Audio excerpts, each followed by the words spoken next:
संजय अमर दिग्दर्शित लोकशाही चित्रपट आपल्या भेटीला येतोय आणि चित्रपटातील मुख्य भूमिका करणारे अर्थात समीर धर्माधिकारी आपल्यासोबत आहेत आणि शंतनू मोघे. मी चित्रपट पाहिला थोडा पाहतेय, पण त्या ह्याने जसं मी म्हटलं की लोकशाही म्हटल्यावर पहिला प्रश्न येतो हा राजकारणावरचा सिनेमा आहे. आणि जसं जसं जसं जसं सुरू होतं असं वाटतं आपण महाराष्ट्राचं राजकारण पडद्यावर पाहतोय का. समीरकडे जेव्हा हा सिनेमा आला लोकशाही, तेव्हा समीर यांचा पहिला प्रश्न दिग्दर्शकाला काय होता, बाबा सिनेमा कशावर आहे, काय आहे काय. नाही, त्यांनी सुरुवातच लोकशाही म्हटल्यानंतर कळलं कशावर आहे ते, आणि गोष्ट ऐकवली. मला असं कळलं की तुम्ही म्हणालात की बाबा राजकारणावर राजकारणी मी साकारणार वगैरे. हो, नाही तसं नव्हतं, कारण माझ्या करिअरची सुरुवात सत्ता ह्या राजकारण्यानेच सुरू झाली. त्यामुळे मी राजकारणी नसल्यामुळे अभिनय करताना थोडे कष्ट जास्त घ्यायला लागतात. हां, ते पण फ्रँकली ज्या पद्धतीने ती मांडली गेलेली आहे, घडवली आहे, स्क्रिप्ट वाईज जेव्हा स्क्रीन प्ले ऐकवला त्यांनी, ऑफकोर्स हिंदी भाषिक आहे तर हिंदीमध्ये ऐकवला, तो पहिला प्रश्न माझा असा होता कि हिंदी में क्यों नहीं कर रहे हैं आप, बहुत बढ़िया लिखा है आपने. और तो म्हणाले नहीं, मुझे मराठी में ही करनी है. तो उन्होंने स्पेसिफिक, तो उन्होंने मैं यहाँ पे पला बड़ा हूँ एक्चुअली करियर की शुरुआत, और मुझे ये जो है पॉलिटिक्स, ये जो फिल्म है ये मराठी में ही बनानी है, क्योंकि मराठी चरित्र मैंने लिखते समय सब चरित्र के जो नाम थे वो मराठी में ही थे, तो मैं हिंदी में नहीं करना चाहता हूँ, मराठी में करना. मैंने कहा ठीक है, भाषा कोई भी हो. आणि असं हे चित्रपट आला आणि ऐकल्यानंतर छान वाटलं, चॅलेंजिंग वाटलं, एक वेगळं आहे. राजकारणी म्हटलं की आपल्या इथं पहिलं असं निगेटिव्हच पहिला थॉट येतो की ऑफकोर्स बहुतेक एक राजकारणी झालं ते दोन्ही थॉट्स बाळगणं फार महत्त्वाचं आहे. But the best part is ह्याच्यामध्ये एक चांगला माणूससुद्धा असतो राजकारणामध्ये, आणि तो वाटा माझ्याकडे आला म्हणता येईल. सो पॉलिटिक्समध्ये तुम्हाला तो वेगळा पिंडा असतो, पण चांगली माणसं पण आहेत, तर ती जरा एक जमेची बाजू आहे की बाबा सारखंच एक राजकारणी म्हटलं तर इथे काहीतरी बोलतो आणि आतमध्ये काहीतरी वेगळं करतोय. तर हे तसं नाही आहे, हे कॅरेक्टर जे मला मिळालं. आणि बेसिकली फॅमिलीशी निगडीत आहे, म्हणजे भाषण करतोय की असं नाही, किंवा फॅमिलीमध्येच राजकारणी फॅमिली असल्यामुळे, रुलिंग फॅमिली असल्यामुळे इंटरनल त्यांच्या गप्पा काय होत असतील हे फार महत्वाचं आहे. की काय जसं मी ते साकारताना मजा आली की जसं मी ॲक्टर आहे, घरी गेल्यानंतर बायको दरवेळेस नाही मग विचारत मग आजचा सीन कसा झाला, आज कोणतं, तिला माहिती पण नसतं की मी कोणतं चित्रपट करायची गोष्ट काय, की माझ्या मुलींनाही काही कल्पना नसते, अरे बाबाला चला आपण जेवूया आता छान, काही त्यांना नसतं की जसं बाकीच्यांचे आई बाबा ऑफिसला जातात तसं माझा बाबा शूटिंग करून येतो, किंवा या फिल्ममध्ये माझे बाबा कुठेतरी सभेला गेले असतील तिला जाता येईल, पण जेवणाच्या वेळेस पोचतील. ते एवढं ते सोपं सरळ, आणि सोपं सरळ करायला थोडंसं अवघड जातच. तर एक वेगळा अनुभव, एक मजा आली एक फिल्म करताना. आणि स्पेशली मी कौतुक करेन संजय अमर यांचं, की फार सुंदर लिहिली आहे त्यांनी. काही गोष्टी अशा भेटतात डायरेक्टली की येस करूया, करीबसना करायचं सांगा, तर त्यातली एक फिल्म आहे. फार सुंदर लिहिली आहे त्यांनी, आणि एक्झिक्यूट पण सुंदर केली ऑब्व्हियसली. शंतनू, जसं तुझं कॅरेक्टर आम्ही पाहतोय सदाशिव, राईट आहे, विश्वास, येस विश्वास, पण हे जे कॅरेक्टर आहे ती भाऊजी म्हणते मला वाटतं तेजश्री तुला, सो ते थोडंसं आम्हाला ग्रे शेड आहे की टोटल निगेटिव्ह आहे, कळत नाही आहे जसं जसं जसं ते हे होतं आहे. कारण ते तू फार छान पद्धतीने साकारलेस, त्यातला खलनायकीपणा खूप छान दाखवलेस. तर असं एक असं असतं ना की हे असतंच राजकारणात, असे कॅरेक्टर्स खूप असतात. तू नेमका तो लहेजा घेताना, त्या पद्धतीनं बोलताना, मीडियासमोर आहे तर ज्या पद्धतीनं तू दाखवलेस एक एक गोष्ट हळूच जाऊन, हे आम्ही बघतो प्रत्यक्षात जेव्हा आम्ही अशा प्रेस कॉन्फरन्स अटेंड करतो. पण तू हे कॅरेक्टर साकारताना या सगळ्या रिअल लाईफमधल्या गोष्टींची किती मदत घेतलीस? फ्रँकली स्पीकिंग रेफरन्सेस असं मी कुठलेच घेतले नाहीत. कारण ह्याचं सांगतो की संजय अमर सर आमचे डिरेक्टर रायटर आहेत, त्यांनी हा विषय इतका क्लिअरली ऑन पेपर मांडला होता ना की ते वाचताना ना ॲक्टरला जे जे काही रॉ मटेरियल लागतं ना त्या कॅरेक्टरविषयीचं, ते सगळं आम्हाला दिलं गेलेलं होतं. त्यामुळे तेव्हा एक असं होतं की let's create an imaginary character लोकांनी जर उद्या बघून असं सांगितलं ना की अरे आम्हाला तुझं कॅरेक्टर बघताना ना हे आठवले, तर ती माझ्यासाठी पावती असेल असं मला वाटतं. पण मी हे स्वतः करत असताना असं कुठलाही रेफरन्स घेतला नव्हता. And as you correctly sed की आपण जेव्हा निगेटिव्ह किंवा पॉझिटिव्ह म्हणतो तेव्हा नक्की काय असतं का, म्हणजे आता आपण ही लोकशाही म्हणतो आहोत. लोकशाही म्हणजे काय, तर एकतर democracy, freedom of speech, freedom of thoughts, everything. माझा विचार तुला पटेलच आणि तुझा विचार मला तंतोतंत पटेलच असं अजिबात नाही ना. त्यामुळे माझ्या पर्स्पेक्टिव्हनी मी एक गोष्ट करतो आहे ती माझ्यासाठी बरोबर आहे. कदाचित बाहेरनं बघताना तुला ती चुकीची वाटत असावी.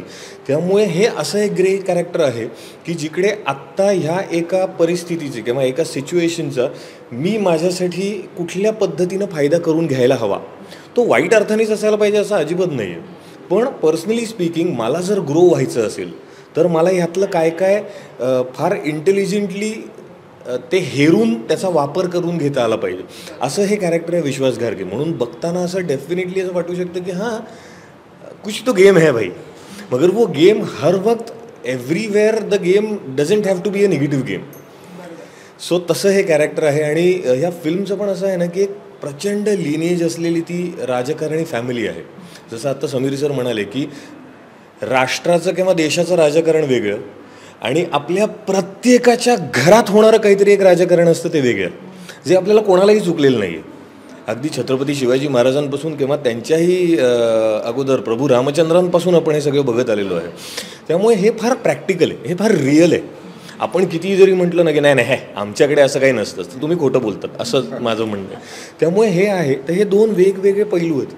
त्या दोन्ही वेगवेगळ्या पैलूंमध्ये ह्या व्यक्तीला त्यातलं काय करेक्ट शोधून त्याचा कसा वापर करायचा आहे हे ते कॅरेक्टर आहे. त्यामुळे त्याला ना एक फार वेगळ्या शेड्स आहेत या कॅरेक्टरला. ते करताना फार मजा आली मला.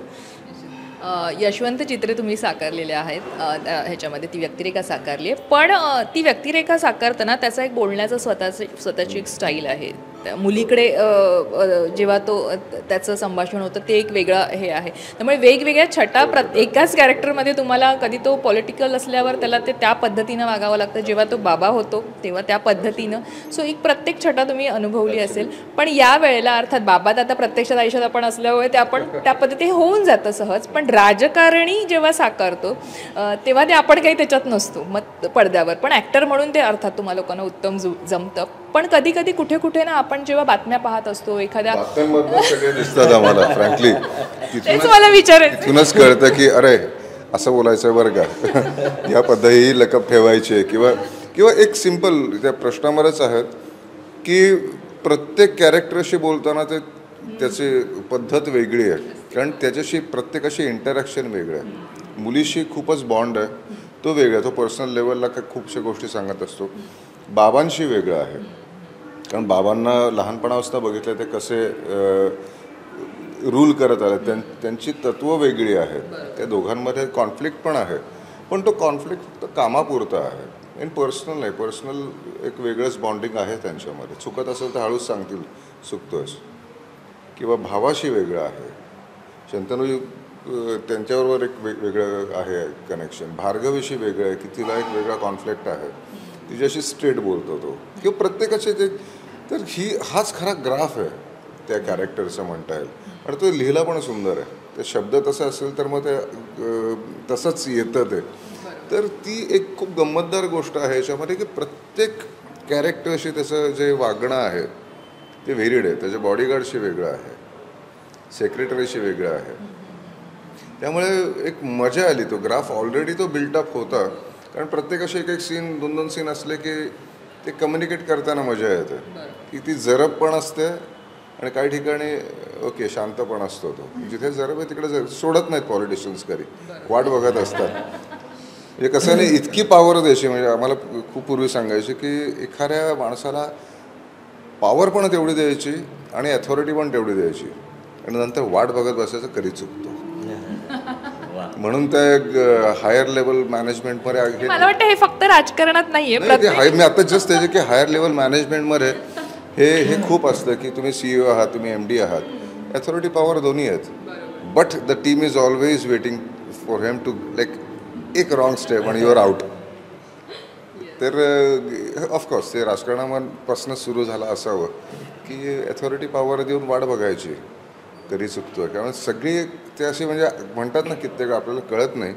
दूध पिताना मांजर म्हणतात ना, की त्याला वाटतं मी डोळे मिटलेत, पण या ठिकाणी बाकीच्यांची इतकी नजर सदैव त्या माणसावर असते. कारण right from the root level तो वाट बघत असतो की हा चुकला की म्हणजे मला मिळेल ना स्कोप तिकडे. तर ही एक खूप इंटरेस्टिंग आणि गंमतदार गोष्ट आहेच याच्यामध्ये. शंतनू, असा एखादा सीन, पॉलिटिकल एखादा सीन जो सिनेमात तुम्ही चित्रित केला, असं तुला इथे सांगण्यासारखं वाटतं की त्यातनं अरे असंही घडतं, म्हणजे असं काही तुला नव्याने कळलं सीन शूट करताना पॉलिटिकल ह्याच्यातलं? नाही, बेसिकली आत्ता कसं आहे ना, जसं सरांनी पण सांगितलं ना, जसं की आपण न्यूजशी आता इतके अब्रेस्ट आहोत ना, त्यामुळे पॉलिटिकली करेक्ट कसं बोलावं आणि पॉलिटिकली करेक्टचा खरा अर्थ काय आहे बेसिकली, हे प्रत्येक वेळेला चूक असायलाच पाहिजे असं नाही. पण अनेकदा असं होतं जेव्हा आपण एखादा 4 माणसांचं घर जरी सांभाळत असलो किंवा 135 करोड लोकांची जनता जरी सांभाळत असलो, तरी कुठले कुठले मुद्दे कधी करेक्ट बोलावेत हे याचा फार विचार करावा लागतो. मला वाटलं बाकी काय मला घेणं नाही असं होत नाही. तिकडे तुम्हाला ॲज सर करेक्टली सेड की तुम्हाला त्या करेक्ट वेळेसाठी थांबावं लागतं. मग तोपर्यंत ती वेळ मारून कशी न्यायची, दॅट इज पॉलिटिकली करेक्ट. त्यामुळे प्रत्येक जो लेअर ऑफ द सोसायटी आहे की मीडियाशी बोलताना कसं बोलायचं, फॅमिलीशी बोलताना कसं बोलायचं, आपल्या हायर ऑथॉरिटीशी बोलताना कसं बोलायचं, आपल्या खाली काम करणारे जे कार्यकर्ते आहेत त्यांना कसं दाबून ठेवायचं, ही एक प्रचंड तारेवरची कसरत असते. आणि ह्या फिल्ममध्ये असे अनेक सीन्स आहेत की जसं आत्ता सर म्हणले की त्यांच्या कॅरेक्टरमध्ये मुलीबरोबर आहेत किंवा त्यांच्या वडिलांबरोबर आहेत, तसं माझ्या कॅरेक्टरमध्ये मी एक अपकमिंग युवा नेता सॉर्ट्स असणारा आहे तो, आणि मनात आहे, डेफिनेटली आहे. आणि मी क्लिअर आहे, म्हणजे मी काय लपवत नाही आहे किंवा काहीच नाही, मी क्लिअर आहे मला हे पाहिजे. मग आता ते करण्यासाठी कोणाचा कसा आणि कधी वापर करून घ्यावा आणि केव्हा काय आणि कोणासमोर किती बोलावं हे फार कॅल्क्युलेटिव्हली बोलावं लागतं. आणि म्हणून अनेकदा असं होतं की कॅल्क्युलेशन्स ना नेहमी चुकीचे असतात असं नाही, मॅनिप्युलेशन्स चुकीचे असू शकतात. There is a difference between calculation and a manipulation. समोरच्या व्यक्तीला काय वाटतं तो ज्याचा त्याचा प्रश्न. त्यामुळे असे जे सीन्स आहेत ते सरांनी खूप छान लिहिलेले आहेत. सो मी म्हटलं ना की ओव्हरऑल फार रिअलिझम आहे ह्याच्यात, ह्या फिल्ममध्ये फार रिअलिस्टिक आहे.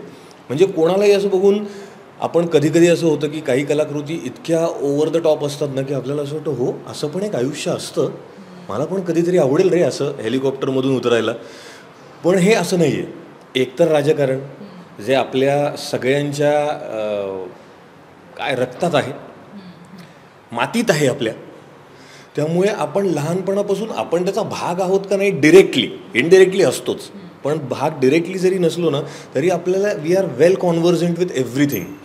सो त्यामुळे हे प्ले करत असताना ना त्या सीनची गरज ओळखून आत्ता हे कोणाचं काय आहे, ह्याला काय करायचं आहे, त्याचं काय करायचं, ह्याच्या खाली मान झुकवायची लाज अजिबात वाटायची कारण नाही आहे. पण त्याचा जो हेतू आहे किंवा त्याचं जो ध्येय आहे ते फार वेगळ्याकडे जातं. तर असे सीन्स खूप छान छान होते. मला असं स्पेसिफिकली एखादा सीन किंवा असं नाही आठवत आहे, पण जे थोडेफार एक आपण काय म्हणतो आपण गॅस लाईटिंग आत्ताचा सध्याची जी टर्म आहे त्या अनुषंगाने जाणारे 2 सीन्स त्यांनी लिहिलेत आणि फार छान आहेत. की कान भरणं, पण फार इंटेलिजंट लेवलनी कान भरणं, फार सटली कान भरणं. तर तो एक सीन होता माझा, गिरीश सरांचा, भार्गवीचा आणि अमित रियान पाटीलचा. आणि हा सगळा पॉवर गेममधलाच सीन होता. आणि तो त्यांना जसं सांगतो की अरे पण असं कसं, हे कसं, ते कसं, आणि न्यूट्रल राहून बरं मला ती पोझिशन कधीच मिळणार नाही आहे, मग मी हे का करतोय, कारण पुढचा एक अजेंडा फार मोठा आहे. सो तो छान होता सीन. समीर सर, तुमचं आणि तेजश्रीचे काही सीन आम्ही पाहिले, ते खूप छान टचिंग आहेत ते सीन, बाबा आणि मुलीमधले. सर तुम्ही स्वतः किती एन्जॉय केलं तेजश्रीबरोबर काम करणं आणि इतरही कलाकार? फारच मजा येते. की कसं आहे ना, कोणतेही टुर्नामेंट, कोणताही गेम ऑपोनंट जर वीक असेल तर आपण किती मारत बसणार, तर समोरचा स्ट्रॉंग असेल की तो गेम खेळण्यामध्ये मजा येते. तर हा सीन करताना सुद्धा असं होतं की एकमेकांना कॉम्प्लिमेंटिंग होते. तर त्यामुळे फारच मजा आली तिच्याबरोबर सीन करणं. कारण खूप वेगळे इमोशन्स आहेत त्यामध्ये, खूप पर्सनल आयुष्य आहे ज्याची उत्तरं तिला कित्येक वेळा मिळालेली नाही आहेत. तिलाही बाबा हवा होता हे त्या सीन्समधनं कळतं की अरे बाबा असं का झालं, घडलं आयुष्यात, का घडलं ह्याचंही कारण दिलेलं आहे. तर त्यामुळे फार खूप रिअलिस्टिक सीन्स आहेत आणि लकीली ते लिहिले पण खूप रिअलिस्टिक आहेत, की उगाचच काहीतरी इकडून फिरून तिकडून नाही, पण ते छान एकमेकांशी गप्पा मारतात आणि एकमेकांना समजून घेण्याचा प्रयत्न करतात.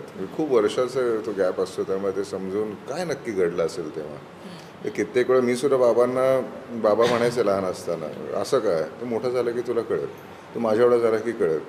त्यांच्या एवढं जेव्हा मी त्यावेळेस ते म्हणायचे, आता ते ऑफकोर्स आता मोठे खूपच होतात, त्या वयात गेल्यानंतर खरंच मला अरे हां बाबा म्हणायचे की तुला कळेल, त्या स्टेजला गेलंस की कळेल, मला आता तुला सांगता येणार नाही की काय आहे ते, आणि मी सांगितलं तुला कळणार नाही.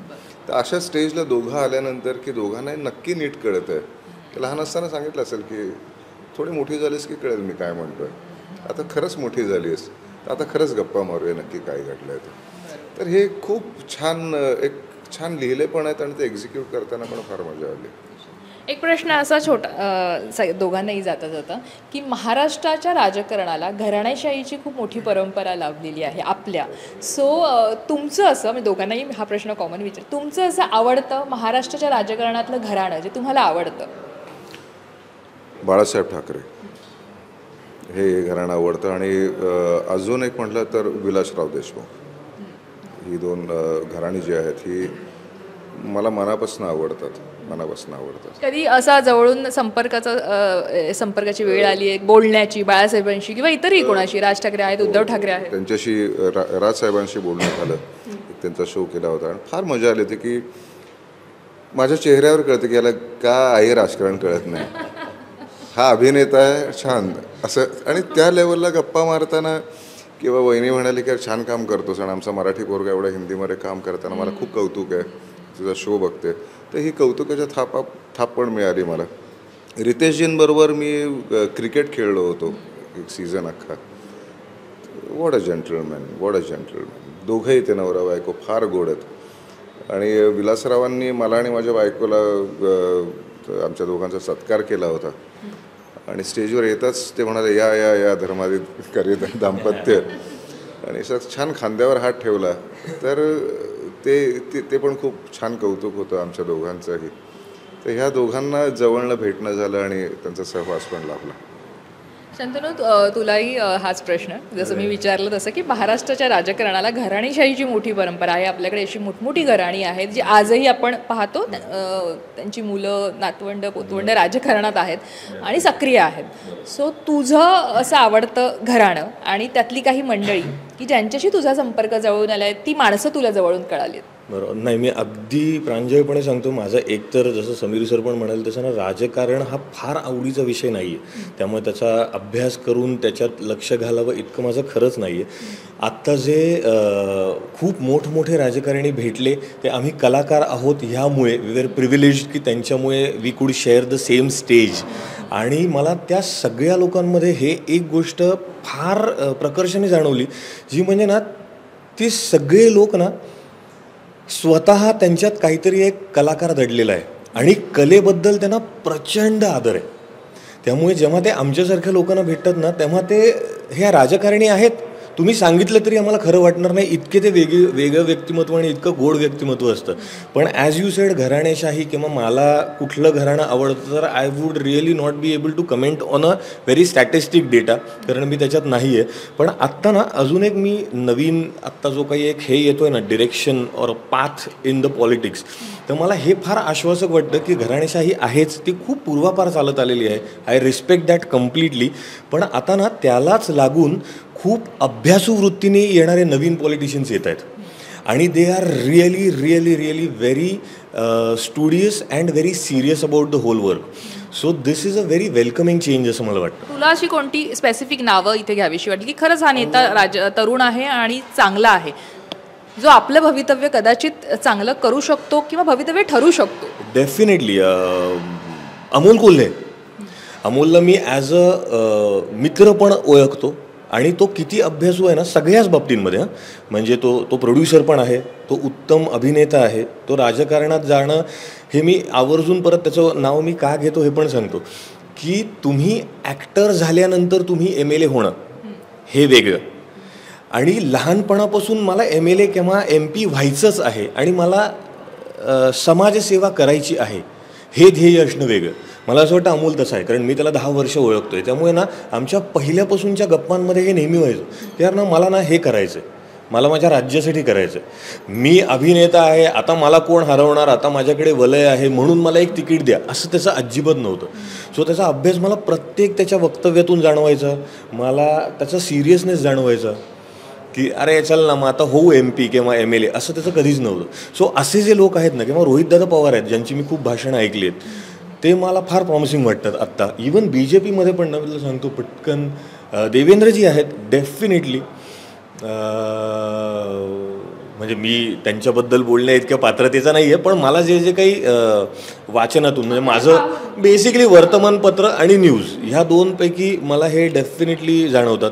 राजसाहेब तर डेफिनेटली डायनॅमिकच आहेत, नो डाऊट. आमची कधीच भेट नाही झालेली अनफॉर्च्युनेटली, बट मला नक्की आवडेल त्यांच्याशी भेट किंवा वार्तालाप करायला आवडेल जास्ती, नुसतं भेटण्यापेक्षा. पण शरद पवार साहेबांची झाली होती, आणि ॲज आय सेड की मोठे सगळेच लोक जेव्हा ते समोर येतात तेव्हा, आणि तुला मी ते पण एक विशेष सांगतो बरं का इकडे, म्हणजे नक्की नमूद करावं असं वाटतं मला की ह्या सगळ्या लोकांना ना आपल्या कलाकार दुनियेमध्ये जे जे काही चालू आहे ना ते अगदी करेक्ट माहिती असतं ना.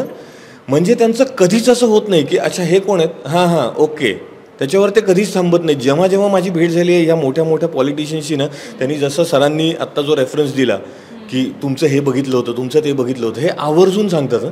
आणि तेव्हा आपण अवाक होतो की अरे बापरे, या एवढ्या सगळ्या कामामधून तुम्हाला हे बघायला वेळ मिळाला, बरं बघितलं तुम्ही, हे लक्षात राहिलं, त्यातून तुमचा मोठेपणा इतकं की आज मी कधीतरी तुम्हाला भेटलो, तुम्ही हे मला सांगितलंच सुद्धा, तर ही फार कौतुकाची गोष्ट आहे.